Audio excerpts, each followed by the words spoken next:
Existe sucumbência recíproca quando o valor da indenização por danos morais é inferior ao valor do pedido? O caso que a gente selecionou para estudar aqui foi o julgamento no RESP 183-7386, tá?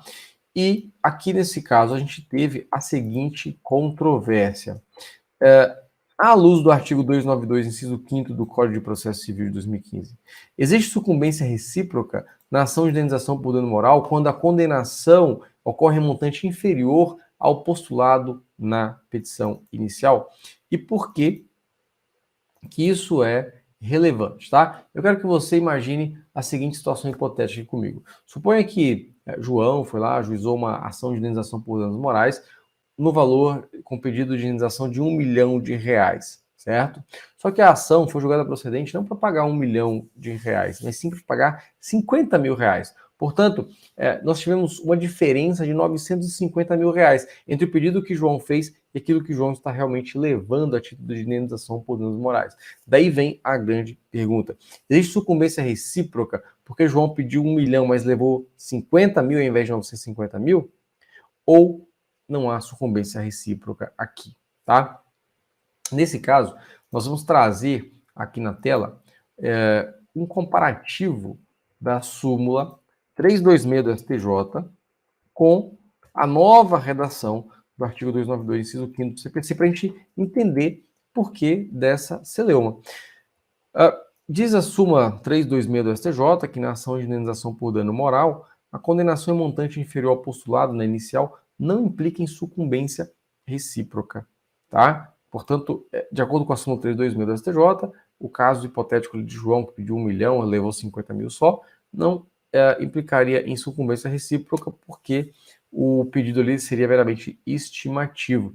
Aí o artigo 292, inciso 5º do CPC de 2015, passou a dizer que o valor da causa constará da petição inicial ou da reconvenção, e será, na ação indenizatória, inclusive afundada em dano moral, o valor pretendido. De modo que João, quando pede R$1 milhão a título de indenização por danos morais, ele é obrigado a colocar esse 1 milhão, levar em consideração no valor da causa. E a pergunta que surgiu, a dúvida doutrinária que surgiu foi: o fato de estar no valor da causa agora implica também sucumbência recíproca quando o valor que é deferido é menor do que aquele valor que é requerido? Essa dúvida surgiu, tá? Em confronto aqui com a súmula 326 do Superior Tribunal de Justiça.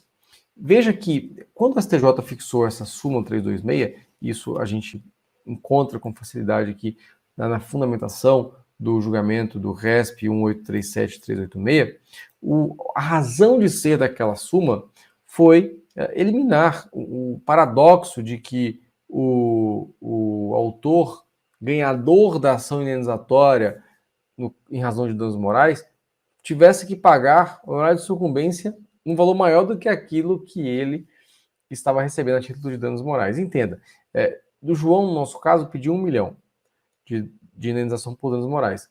Aí ele recebeu 50 mil. Então ele deixou de ganhar 950 mil requerido. Se ele for pagar 10% de honorários advocatícios de sucumbência sobre 950 mil, ele está pagando 95 mil reais de honorários de sucumbência e recebendo 50 mil a título de indenização por danos morais. E é por isso que, de acordo com a súmula 326 e os julgados que deram origem a ela, aquela pretensão inicial de indenização por danos morais tem uma natural dificuldade de mensuração, tá? E diante disso, aquela indicação que o autor faz, aquele pedido que o autor faz, ele é considerado um valor meramente estimativo, que é levado em consideração pelo juiz no momento de fixar, porque, em tese, ajuda o juiz nessa fixação ali, mas competiria ao juiz, tá? Essa fixação. Então, a pergunta que surgiu com o artigo 292, inciso 5º, foi: esse artigo 292, inciso 5º, mudou a súmula 326 do STJ? Gerou uma superação da súmula 326 do STJ? Tá? Essa pergunta é que a gente faz aqui.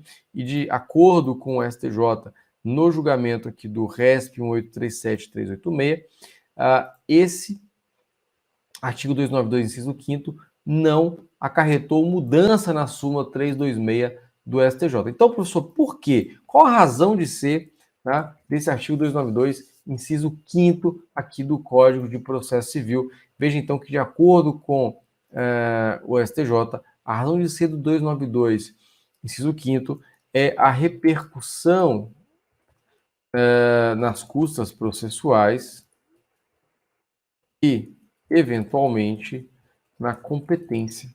Tá? Então, o legislador fez questão de dizer que você pode pedir quanto você quiser, mas você vai ter que colocar isso no valor da causa.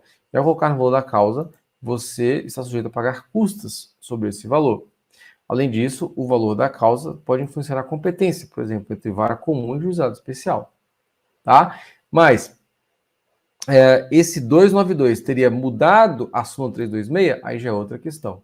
Então, esse 292, inciso 5º, ele viria para fins de repercussão em custos processuais e, eventualmente, competência, mas não para mudar ali a tese de que o valor requerido a título de indenização por danos morais é meramente estimativo, tá? Então, a pergunta que nos levou a esse caso foi: existe sucumbência recíproca quando o autor pede indenização por danos morais no valor de 100 mil e recebe apenas 50 mil? A resposta é não. Ok? A resposta é não. Agora, professor, existe possibilidade de sucumbência recíproca em caso de indenização por danos morais?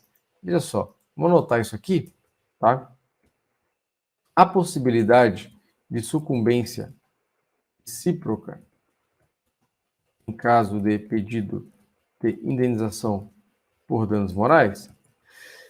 A resposta é sim, tá? Sim, mas não na hipótese em que se pede indenização por danos morais e o valor é fixado em um valor diferente. E sim no caso em que ele tem a pretensão indeferida. E para isso seria necessário acumular danos morais com alguma outra coisa. Então imagine que houve pedido A de indenização por danos estéticos, pedido B, indenização por danos morais, pedido C, indenização por danos materiais, tá? E aí, diante dessa situação, a gente teve